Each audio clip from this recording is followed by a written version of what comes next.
Պարոն Փաշինյան, Արդարադատության նախարար Սրփ Գրիգորյանը օրերս հայտարարեց, որ սահմանադրության տեքստն արդեն պատրաստ է եւ այն պետք է քննարկվի ներողություն ԿՊ վարչության նիստում, սակայն սահմանադրական բարեփոխումների հանձնաժողովի անդամ Արթուր Սաքունցը մեր լրատվամիջոցի հետ հարցազրույցում նշեց, որ տեքստին ամբողջովին ծանոթ չէ, որտեղ այն ամբողջովին չի քննարկվել հանձնաժողովում։ Հիմա ուզում եմ ճշտել ինչ իմաստուներ այդքան ռեսուրս ժամանակ ծախսել եւ նման հանձնաժողով ստեղծել, եթե հանձնաժողովի անդամները նույնիսկ պետք է ամբողջովին տեքստին ծանոթ չլինեին, կարող եք միանգամից ԿՊ վարչության նիստում դա հաստատել։ Եվ պարոն Փաշինյան, նախորդ 5 շաբթի ճեպազրույցում դուք հաստատեցիք, որ Ցեղասպանության թանգարան ինստիտուտի արդեն նախկին տնօրեն Էդիտա Գզոյանը ձեր ցուցումով է հրաժարական տվել, քանի որ համարձակվել է, այսպես ասած, ԱՄՆ փոխնախագահ Վենսին նվիրել Արցախի պատմության մասին գիրք։ Եվ դա համարեցիք սադրիչ քայլ, սակայն 2019 թվականին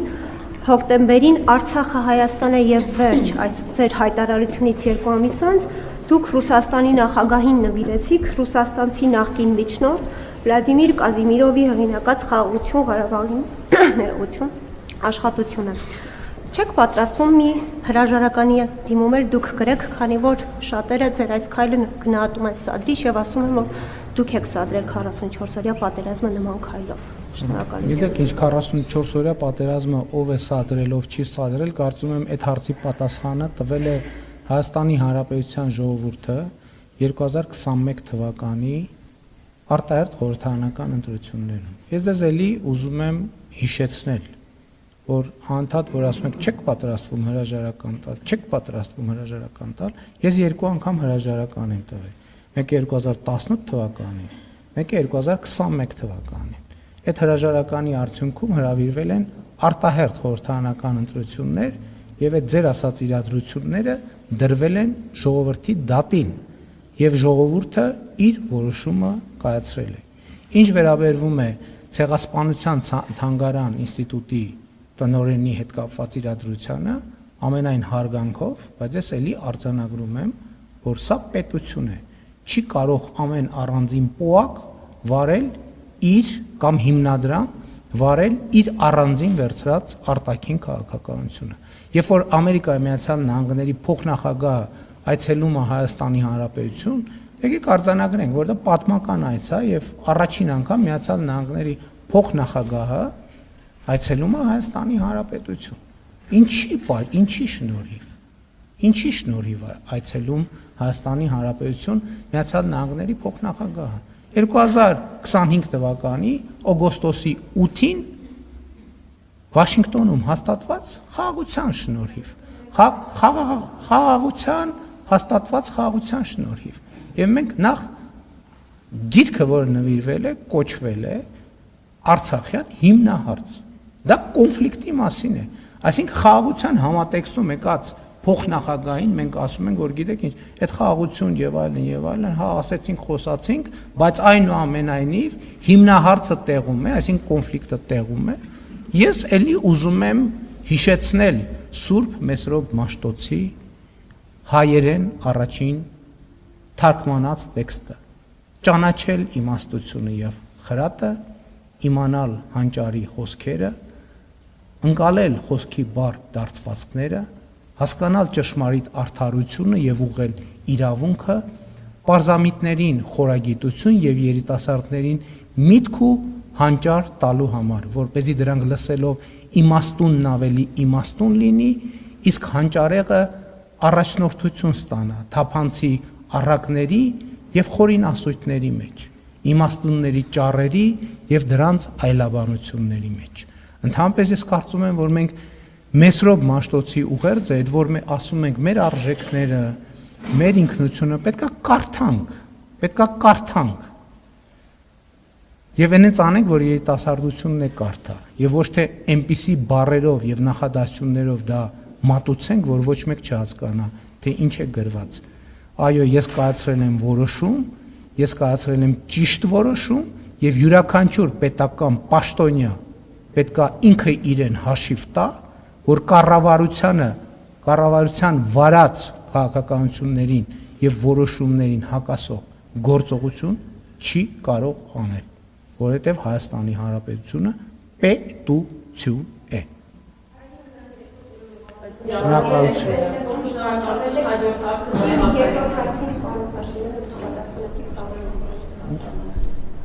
Սահմանադրության հարցը։ Սահմանադրության հետ կապված իրավաբանական ըստ էության աշխատանքը ավարտված է։ Ես գիտեմ, որ Սահմանադրական հանձնաժողովի նիստեր են տեղի ունեցել։ Ես գիտեմ, որ Սահմանադրական հանձնաժողովի ոչ բոլոր անդամներն են, որ պարտաճանաչ մասնակցել են։ Մենք չենք կարող այդ մասշտաբային process-ը թողել ուղղակի սուբյեկտիվ ընկալումների։ Դա լրջակույն ռազմավարական հարց է եւ իհարկե կառավարող ուժը, որը ունի Հայաստանի Հանրապետության քաղաքացիների մանդատը կառավարելու Հայաստանի Հանրապետությունը, պետք է այդ հարցերով զբաղվի լրջորեն եւ ես էլ անձամբ զբաղվում եմ։ Հաջորդ հարցը շնորհակալություն։ Առաջին հարցը վերաբերում է խոսքի ազատությանը։ Ամեն անգամ, երբ ես այստեղ ձեզ հարց եմ հնչեցնում, դրանից հետո ինձ տարբեր ընկերներ զանգում են եւ բարեկամաբար հորդորում են զգույշ լինել, որովհետեւ մի օր գլուխդ կուտեն, մի օր կձերբակալեն, չգիտեմ, պայծեստում մի բան կանեն քեզ հետ։ Ինչպես տեսնում եք, ես հիմա այստեղ եմ ողջ առողջ, ոչ ձեր կողքին, բայց ձեր առջև կանգնած։ Այս իմաստով, բայց սա դեռ չի այսքանով չի սահմանափակում ամեն ինչ, իհարկե ֆիզիկական բռնության չեմ ենթարկվել, բայց ենթարկվում եմ հոգեբանական եւ այլ տեսակի արշավանքների, ձեր հետևորդների, աջակիցների, թիմակիցների եւ թույլ տվեք ասել զոմբիների կողմից, այդպես շատ են ձևակերպում։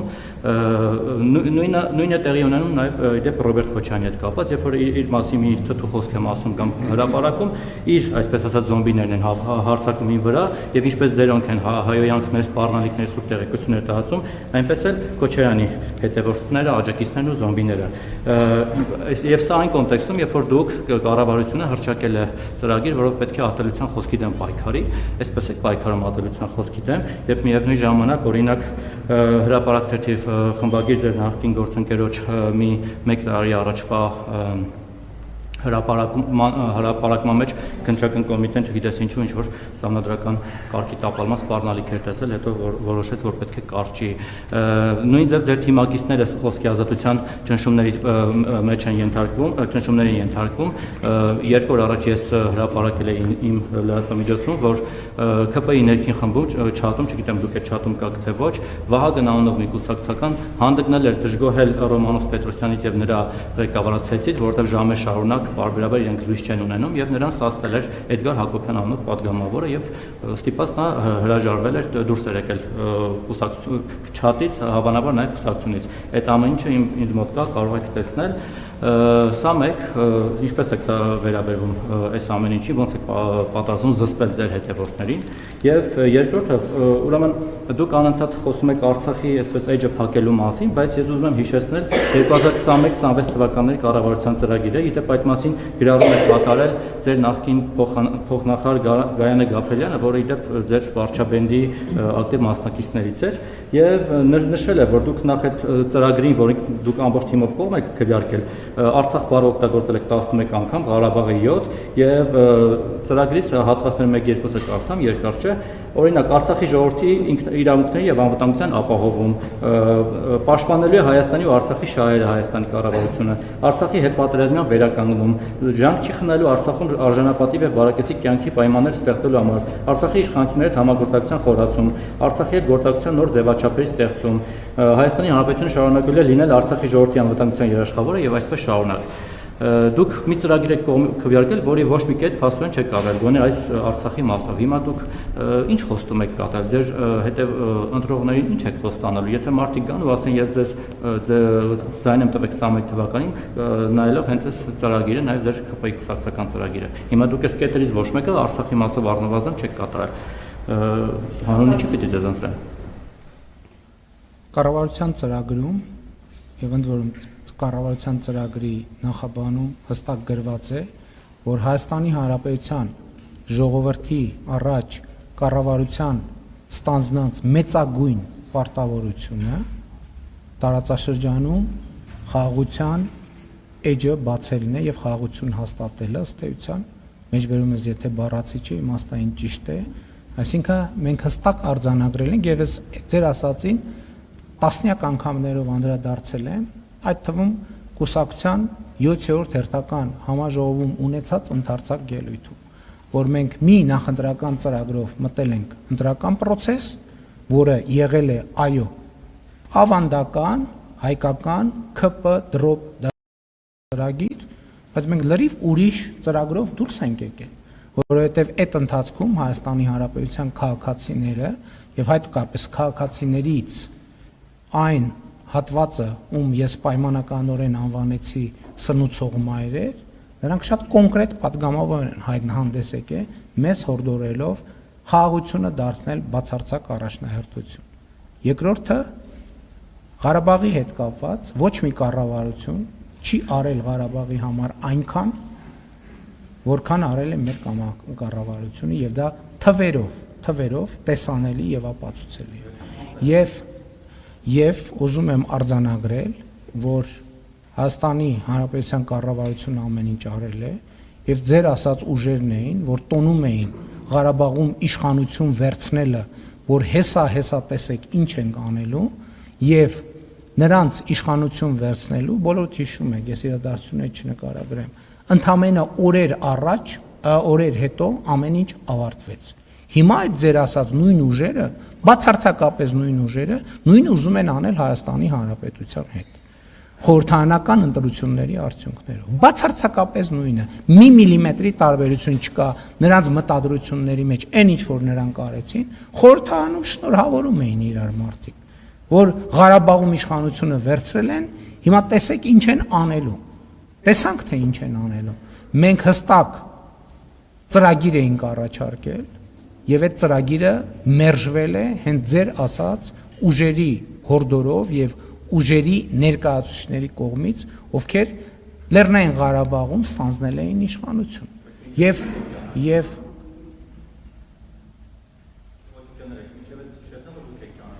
ուրեմն գիտեք ինչ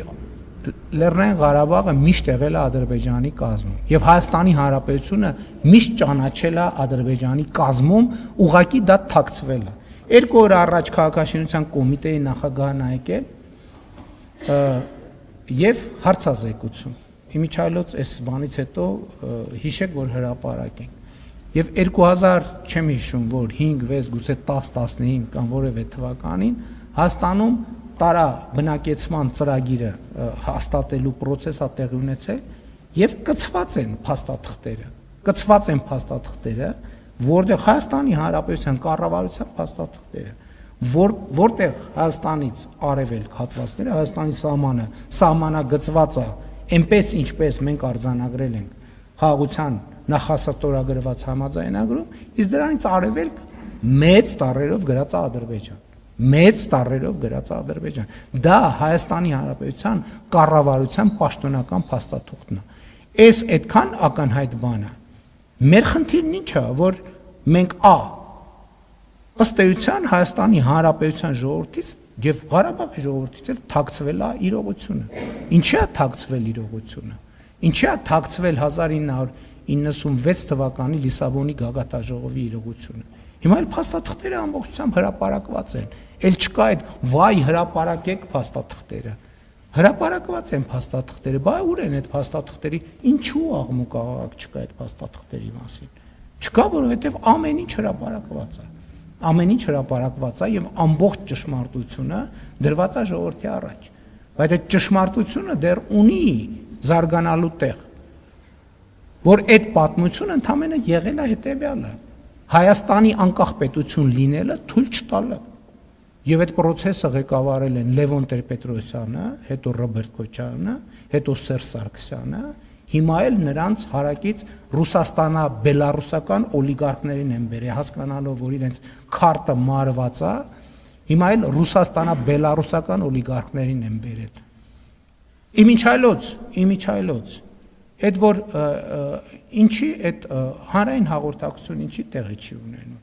Ես հիմա ուղիղ եթերով եւ տասնյակ բաներով,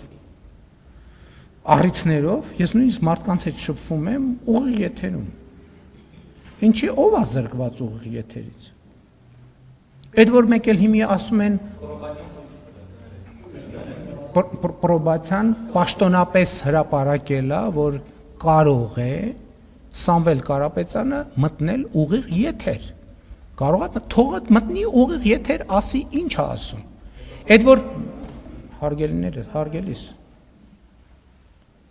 Թող մտնեն ուղիղ եթեր։ Այդ որ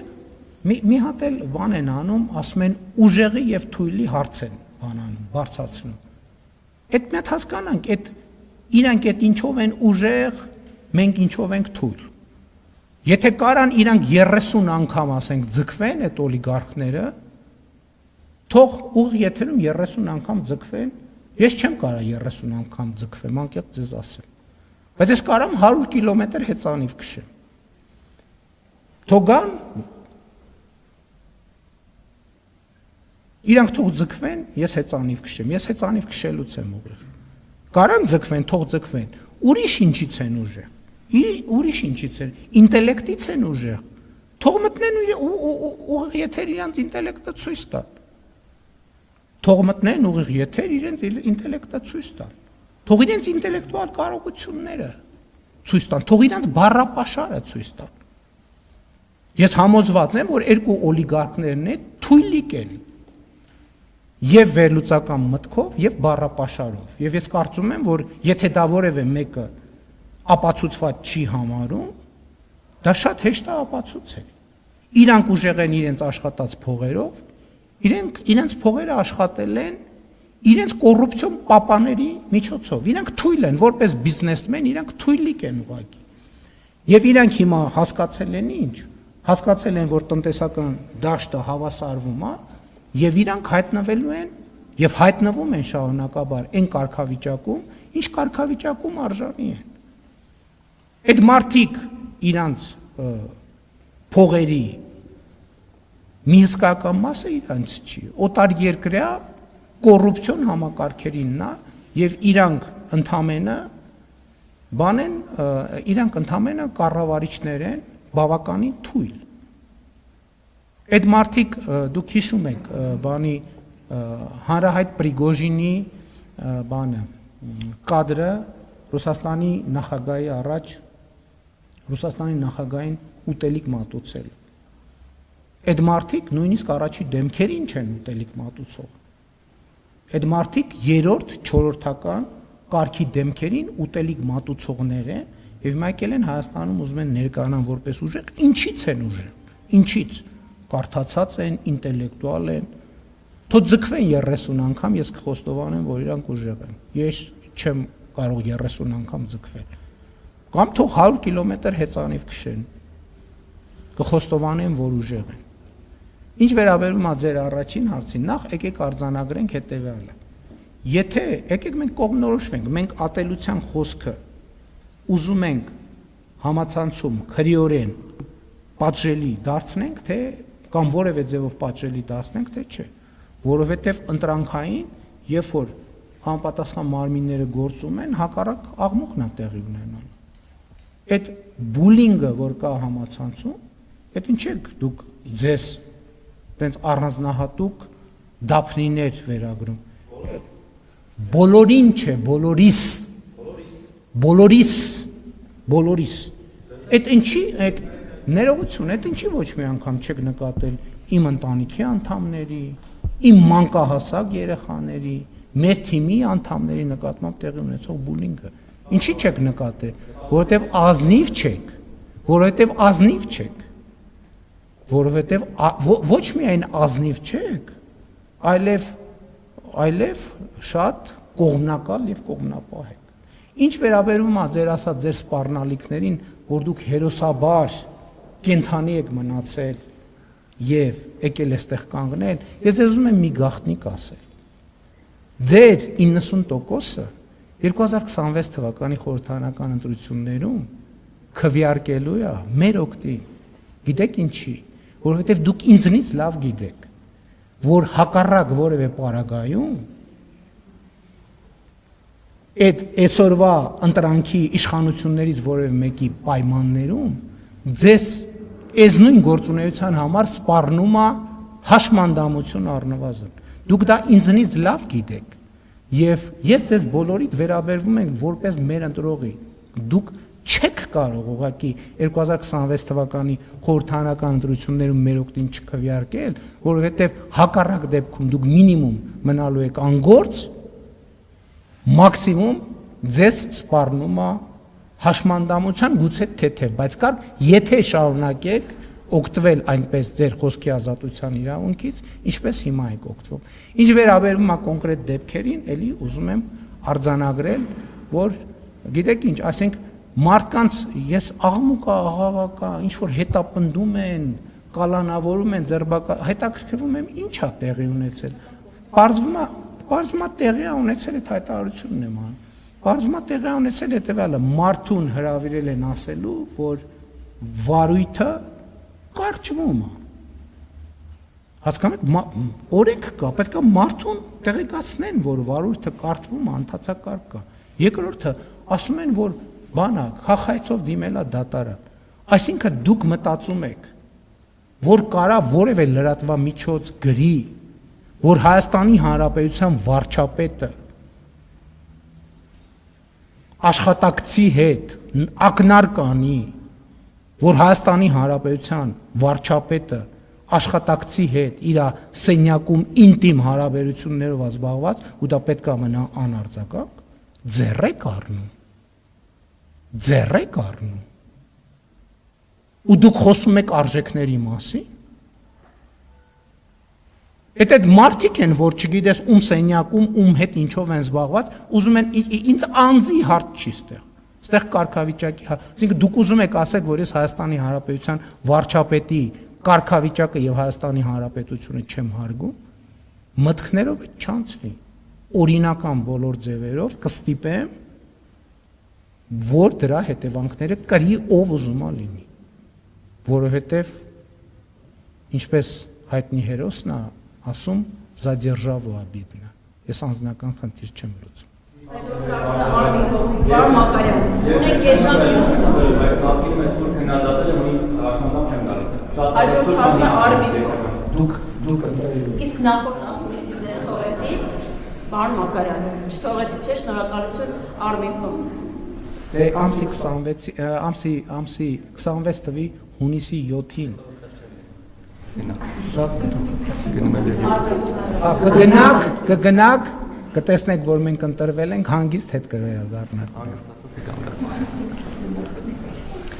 Ես երաշխավորել եմ եւ երաշխավորում եմ, որ Հայաստանի Հանրապետությունում լրատվամիջոցները գործել են, գործում են ազատ։ Եթե ձեզնից որևէ մեկը պետք է ասի, որ Հայաստանի պատմության մեջ եղել է ժամանակաշրջան, որ լրատվամիջոցները գործել են ավելի ազատ, հալալա ձեզ։ Պարոն Փաշինյան, մարտի 17-ին համայն վրաց պատրիարք կաթողիկոս Իլյա II մահացավ եւ հաշվի առնելով Վրաստանի հետ հարաբերությունների կարևորությունը, ինչպես նաեւ ձեր անձնական հարաբերությունների որակը վրացի գործընկերոջ հետ, չեք կարծում, որ համայն հայոց կաթողիկոս Գարեգին II պետք է ներկա գտնվի մարտի 22-ին Թբիլիսիում կայանալիք հուղարկավորությանը։ Շնորհակալություն։ Ես կարող եմ ասել, որ